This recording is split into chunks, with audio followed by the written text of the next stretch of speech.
than 2 games in a set in cruising through her first 3 matches. As I welcome you back, gorgeous spot right here in Melbourne Park with Darren Cahill. I'm Chris McKendry. Ladies quarterfinals are almost set. Yep. Down to almost the final 8 with that one big match, Halep and Williams. Of course, she spent the past 4 years with Simona. Serena has a very strong head-to-head against her. How does she approach a match like this? I was with Simona twice when Serena beat her. They played a really good match at the US Open a couple of years ago, 3-set match. And in fact, Pliskova was waiting in the round outside of that one for the winner of that match to come through. It's a little bit reminiscent of what's going to happen here as well. And Carolina played unbelievably well. I think for Simona, she just has to take care of what she knows she can do well. To be honest, we can break this down as much as you want with the X's and O's. A lot depends on how Serena plays because she has that ability to take the racket out of anybody's hands. She has the best serve the women's game has ever seen. If she gets a lot of balls in the middle of the court, she's going to dictate the rally. She's going to make Simona run. So Simona, for the most part, has to weather the storm early and try to get the ball out of the middle of the court. Whether or not she can do that will determine how good her chances are. So far, Serena has taken the racket out of everyone's hand. I mentioned she's only dropping a couple of games here and a couple of games there per set. Where have you seen Serena's greatest improvements from last year? I mean, you have to remind everybody, 10 months into this comeback since having your daughter, very complicated birth and postpartum. 10 months into this, where she is to what we saw reaching 2 Grand Slam finals a year ago. I honestly feel like she's walking around with more confidence now. She's serving with more miles per hour. Her forehand looks better and timing a lot more forehands. Whether or not she's been pushed into the corners enough will determine whether or not she's shanking a few forehands. Backhand is always first class. But the real thing that you see with the way she's moving around the court is the speed.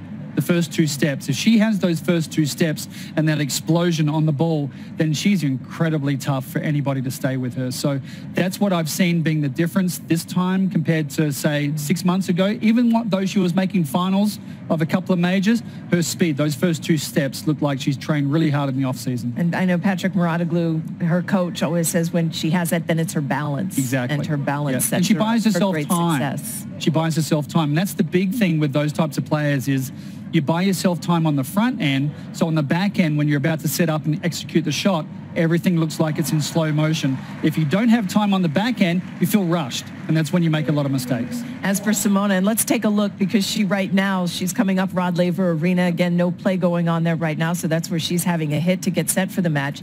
She came in a little undercooked, I think, to use your words, had a lighter off season than she usually does, and through the first 2 rounds was really pushed, going 3 sets, getting down a set.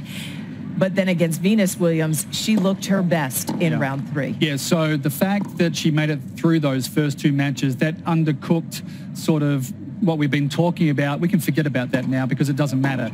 She's been able to find her tennis legs and been able to get that confidence back. And the way she played against Venus, I thought was really strong. So it doesn't matter now that she came in a little bit unprepared. She's back to the level that's going to give her a really good chance tonight, or her best chance of pushing Serena. How important is it that she protect her serve? We saw her serve Simona's keep her in the Kaya Kanepi match in the first round, and she does have a much improved serve. How much will she need it tonight? Yeah, she has to serve aggressively because if she sits the ball up at all, Serena, if she gets a swing at it, will try to hurt her on the first shot.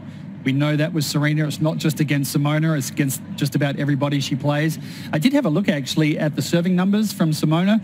101 miles per hour on an average first serve, which is really good for her, and 88 miles an hour on an average for a second serve. So there's not much difference between the first and second serve here at the Aussie Open, which is kind of the way she's made her mind up to play because she came up against Kanepi, who was going to attack her serve. Second round, not so much, but certainly Venus was going to look to do the same. So she's got this mindset at the moment that she needs to be aggressive on the first and second serve. So I don't think she needs to change too much coming into this match. Aggressive serving will give her a better chance. Yeah. Yeah, good numbers, right? It sure is. Who needs a coach?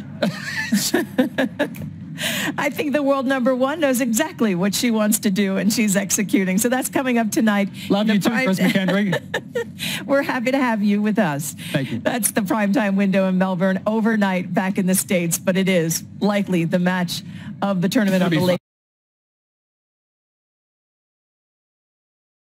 Grand Slam. Could it just be pressure? Well, I think pressure plays a part, no question about that. I don't think seeing those other players do well in Grand Slams worries him too much, because I think you always have to take the big picture. The fact that he brought Ivan Lendl in, he knows it's going to take time, because Ivan is a hard taskmaster. He's certainly going to be on him about certain things. And his young generation as well. You know, the guys are on the phone these days and their attention spans are a little bit shorter. And Ivan has already said that. He can see during the course of a best-of-5 match that Alexander's mind starts wandering. You know, he starts playing with the ball kids and tapping the balls the way he didn't do at the start of a match. When he walks onto the court, he's completely focused. So it's going to be a while before Ivan can get him to get that focus totally into a best-of-5 match. Every player is a little bit different. That's what holds him back a little bit. Eventually they'll solve it, because the kid is too good. And isn't that interesting? Because last night in Tsitsipas, that's what seemed to be his strength. Exactly. He has a mental strength and ability to focus that not all of his peers share. Rare. At his age, 20 years old, to stay in. He has a sense, he has belief, and he was able to execute a great game plan. Yeah, very interesting to watch this.